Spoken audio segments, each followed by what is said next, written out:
Chapter number 1 real numbers exercise 1.1। तो exercise 1.1 का जो क्वेश्चन नंबर 1 है वो वीडियो को पहले हिस्से में उर्दू मीडियम स्टूडेंट्स के लिए एक्सप्लेन किया गया है। उसके बाद वीडियो के आखिरी पार्ट में, आखिरी हिस्से में इंग्लिश स्टूडेंट्स के लिए क्वेश्चन को एक्सप्लेन किया गया है।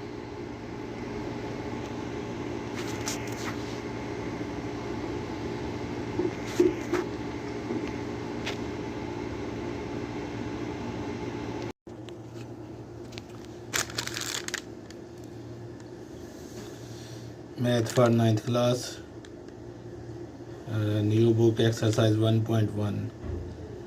तो सवाल नंबर 1 है, इसमें है हमने नातक अदात और गैर नातक अदात की पहचान करनी है। तो यहाँ पे जो पहला क्वेश्चन दिया है, पहले क्वेश्चन का जो पहला पार्ट है वो है 2.353535 लगातार मुसलसल जारी है रकम। तो नातक अदात में जो कसर इशारी के दाएं तरफ रकम होती है, अगर वो एक ख़ास तरतीब के साथ रिपीट हो रही हो, यानी उसमें तकरार हो, तो ऐसा अदद नातक अदद कहलाता है। पार्ट 2 है 0.6 यानी 0.6 के ऊपर एक छोटा सा बार है जो ये ज़ाहिर करता है कि पॉइंट के बाद जो वैल्यू है 0.666 अप टू सो ऑन, यानी पॉइंट के बाद वैल्यू रिपीट हो रही है और ये रिकरिंग नंबर है,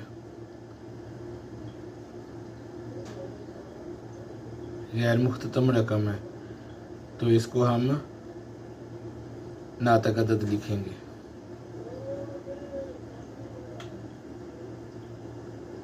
क्वेश्चन नंबर 1 का तीसरा पार्ट है 2.23616067 up to so on.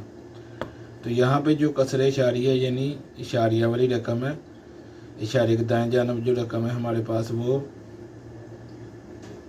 Repeat नहीं हो रही, इसमें तकरार नहीं है, मुख्तलिफ रकम है, मुख्तलिफ नंबर्स हैं। तो ऐसा अदद जिसमें इशारिया के दाएं जानब नंबर रिपीट ना हो रहे हों, मुख्तलिफ नंबर आ रहे हों, तो इसे हम गैर नातक अदद लिखते हैं।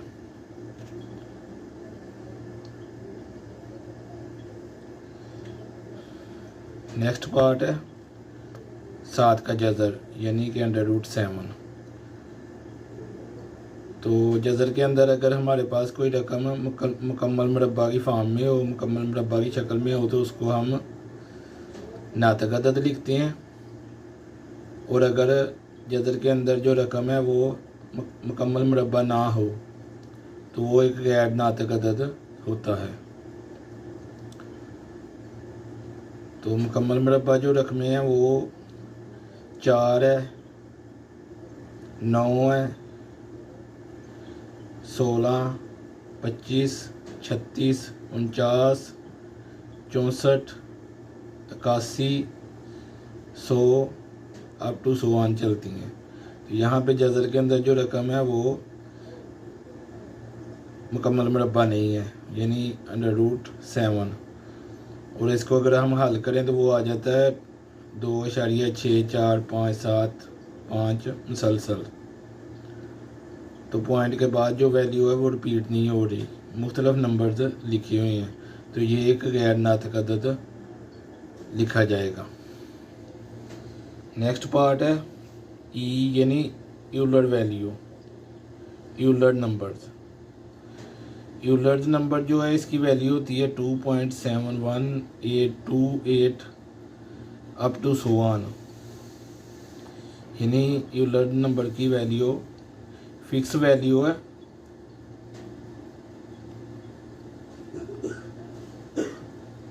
लेकिन पॉइंट के बाद जो वैल्यू है वो रिपीट नहीं हो रही।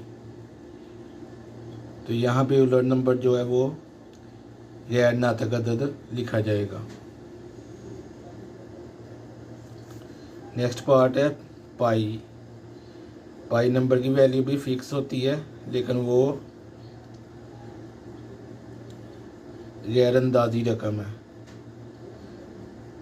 यानी pi number equal to 3.12857 up to so on. तो इशारे के बाद जो अदाद हैं वो मुख्तलफ हैं, एक जैसे नहीं हैं, उनमें तकरार नहीं है। तो यहाँ पे जो पाई की वैल्यू है वो भी गैर नातक अदद होगा।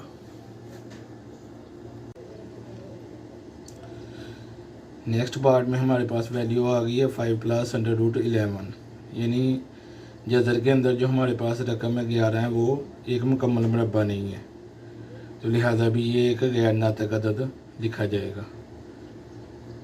पार्ट 8 है √3 + √13। तो √3 जो है वो एक नामुकम्मल मुरब्बा है, इम्परफेक्ट स्क्वायर है, परफेक्ट स्क्वायर नहीं है।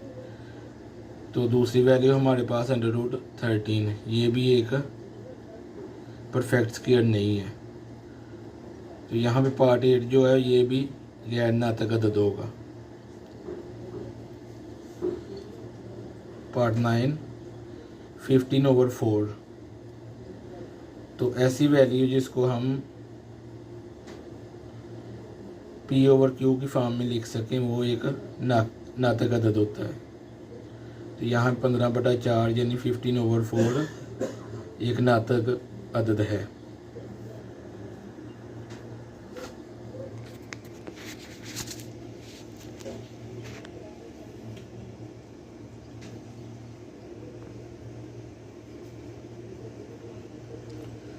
नेक्स्ट पार्ट है हमारे पास 2 - √2 × 2 + √2।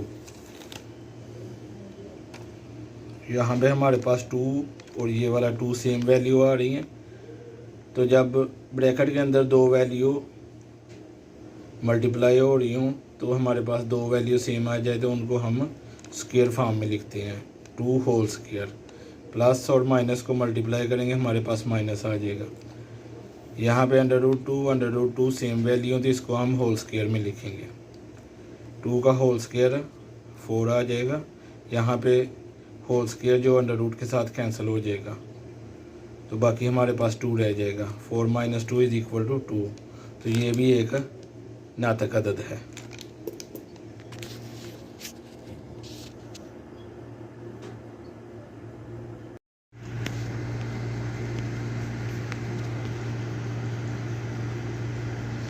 तो chapter number 1 real numbers exercise 1.1।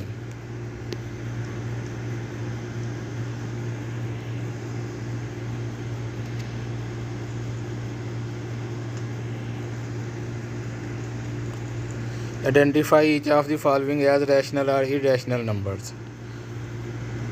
तो यहाँ पे हमारे पास पार्ट 1 है 2.353535।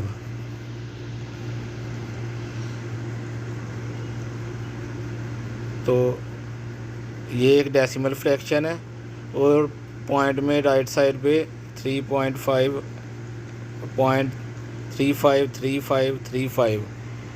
तो 35 जो एक सीक्वेंस के साथ रिपीट हो रहा है, इसमें एक तकरार है, तो इसको हम एक रैशनल नंबर लिखेंगे। पार्ट 2 है 0.6। 6 के ऊपर एक बार लिखा हुआ है जो ये डिनोट करता है कि 6 जो है वो एक रिकरिंग नंबर है, नॉन टर्मिनेटिंग है और रिपीट हो रहा है, यानी यहाँ पे वैल्यू जो है वो 0.6666 अप टू सो ऑन है। तो ये भी एक रैशनल नंबर है। पार्ट 3 हमारे पास 2.236067 अप टू सो ऑन। तो ये एक डेसिमल फ्रैक्शन है और जो डेसिमल वाला पार्ट है यानी पॉइंट के राइट साइड पे वैल्यू है 2.236067 अप टू सो ऑन। तो पॉइंट से राइट साइड पर जो वैल्यू है वो रिपीट नहीं हो रही, लिहाजा ये एक इरेशनल नंबर होगा। पॉइंट 4 है √7।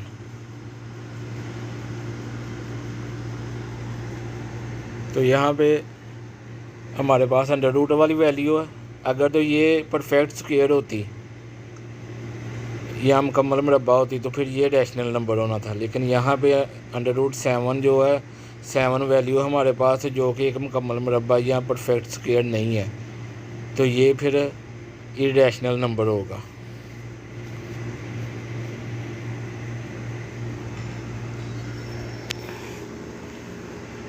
पार्ट 5 है ई, जो कि यूलर नंबर को डिनोट करता है।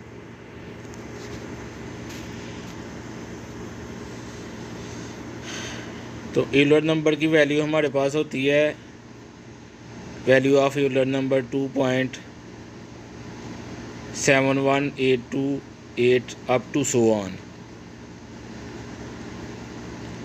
तो ये एक इरेशनल नंबर है, क्योंकि जो पॉइंट के राइट साइड पे वैल्यू है वो डिफरेंट नंबर लिखे हुए हैं, रिपीटिंग वैल्यू नहीं है, एक जैसे नंबर नहीं आ रहे, तो इसको हम इरेशनल नंबर लिखेंगे।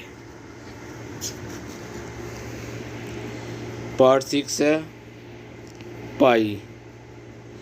तो पाई की वैल्यू होती है 22/7। 22 को 7 से डिवाइड करें तो हमारे पास वैल्यू आ जाती है 3.142857 अप टू सो ऑन। तो ये भी एक इरेशनल नंबर है, क्योंकि पॉइंट के राइट साइड पे वैल्यू रिपीट नहीं हो रही।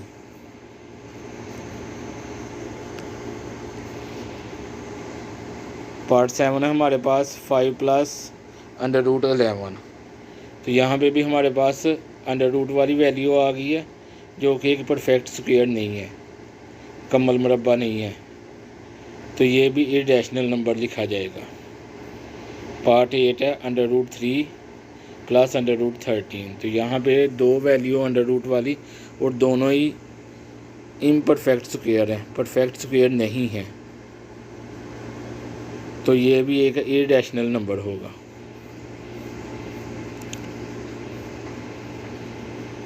पार्ट 9 है हमारे पास 15/4। तो ऐसी कोई वैल्यू जिसको हम वो यानी हमारे पास कोई से दो नंबर्स हों, इंटीजर्स हों, सही अदाद हों, उनको हम P/Q की फॉर्म में लिख सकें तो वो इरेशनल नंबर होता है। मज़ीद अगर इसको हम 15 को 4 से डिवाइड करें तो हमारे पास 3.75 आता है, जो कि पॉइंट के बाद 7 और 5 एक लिमिटेड वैल्यू टर्मिनेटिंग नंबर है। तो जो टर्मिनेटिंग नंबर होता है